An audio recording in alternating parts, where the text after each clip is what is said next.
Армысыздар, құрметті қадірменді де қадірлі біздің сыр сұхбат айдарын әлеуметтік желіде тамашалап қарап отырған оқырмандарымыз.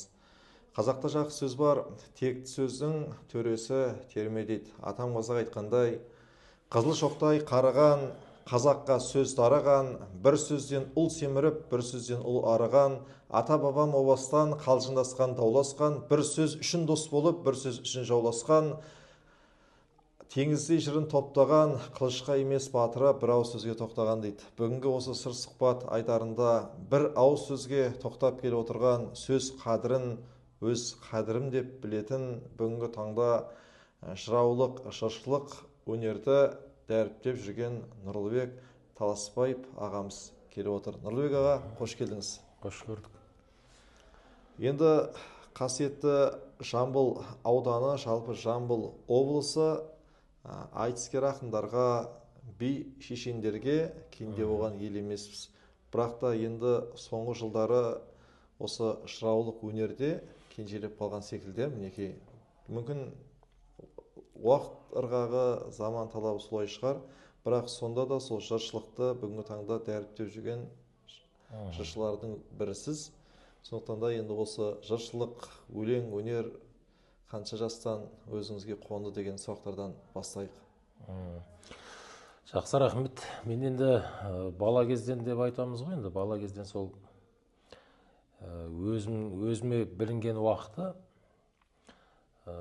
сол 5-6 жас шығар. Мен сол кезде сыпырт қана жағы домбыра қылып ат қылып жүреді екенмін. Үйдегілерінше айту бойынша сыпырғыны кәдімгі.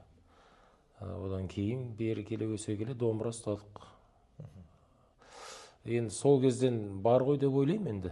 Жаңағы теледидарда бұрынғы сол әнші термешілер көріп қалсақ, соны жібермей бақылап, түсінсек те түсінбесек те солай әсер етеді ғой деп ойлаймын енді. Дұрыс. Енді жалпы осы өлеңге, осы өнерге, жыршылыққа келуге не себеп болды? Енді оған бір тікелей бір себеп деп айтамын, өзіміздің бойымыздағы жағы өнер ғой енді. Сол домбыра шертіп, әнге жағы ән айтатын адамның өзі табиғатында болады ғой. Бәріне бірдей беріле бермейтін шығар, енді өнер адамдардың бойында болатын сол бір қасиет. Соны сездік, білдік, содан кейін домбыраны алып шертіп, оған қосылып ән салып, термелерді тыңдап, жаттап, солай осы күнге келе жатырмық қой енді. Солай қалыптасты ғой. Енді бүгінгі таңда осы Жамбыл өңірі жалпы иісі қазаққа белгілі. Енді осы Аяз Бетбаев атамыз бар, мінекей. Атамыз енді өмірден озса да, енді көзін көрген сол аталарымыздың жыршылық, термешілік жолдарын осы жалғастырып жүрген өздеріңсіздер. Енді себебі сізді осы сыр сұхбат айдарына шақырып отқан себебім, қазір осы интернетке жастардың шырмалып қалған уақыты. Енді біз осы жас кезімізде кітап оқып, осы жыраулардың жырларын тыңдап өстік қой. Қазір енді ол нәрсенің бәрі қалып бара жатыр деп ойлаймыз. Осы келесіге қойылатын сұрағым, осы термелердің осы жастарға берер тәрбиесі қандай? Енді жыр терме деген жалпы насихат қой. Тұнып тұрған ақыл, насихат, мысалдар, сол арқылы қалыптастырады ғой.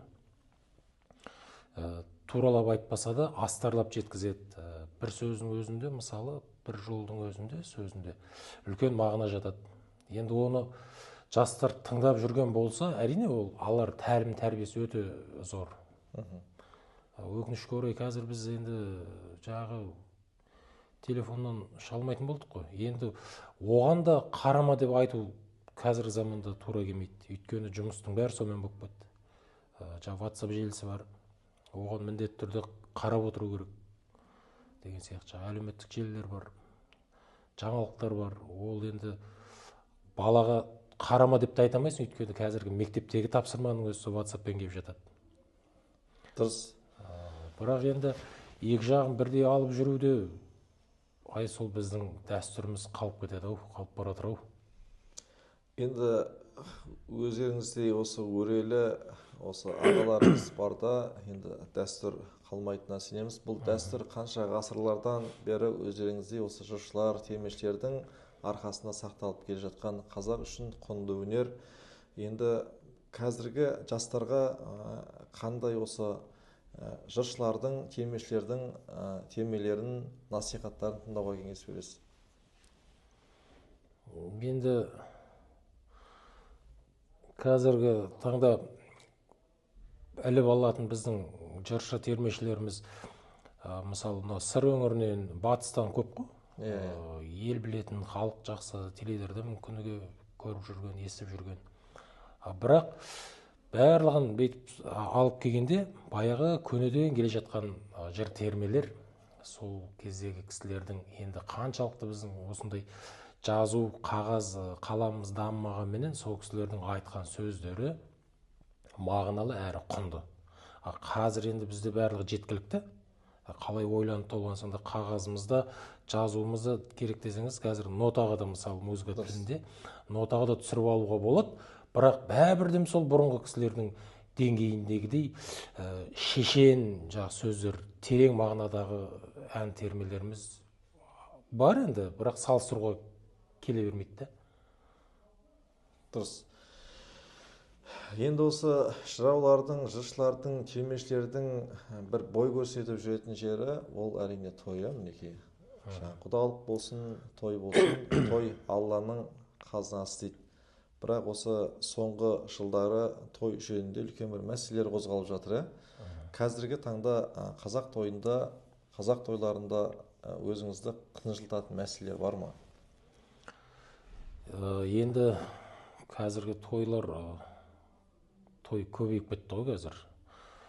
Не болса соған той жасайтын болдық.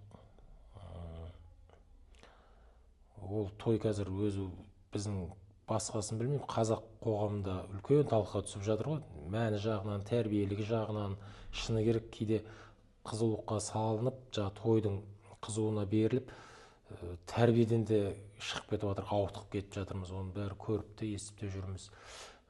Менің өзіме тікелей не қылатын болса, мен айтарым, қазіргі тойдан мән де сән де кетіп қалды. Адамдарда елде бір шаршап кеткен сияқты ма?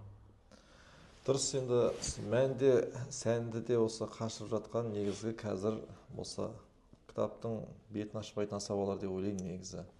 Ал енді үлкен осы кезінде бір тойды жалпы басқару үшін асабаны ауылдың билері сайлаған бізге мәлім. Сондықтан да енді той Алланың қазынасы, қазақтың қуанышта, тойларда бітпесін, өздеріңіз ат салысатын тойларыңызда, құдалықтарыңызда көп болсын. Сол той, жиын, құдалықтарда осы жыраулардың, жыршылардың термесін насихаттап, ұрпақ тәрбиесіне үлес қосуларыңызға үлкен алғысымызды білдіреміз.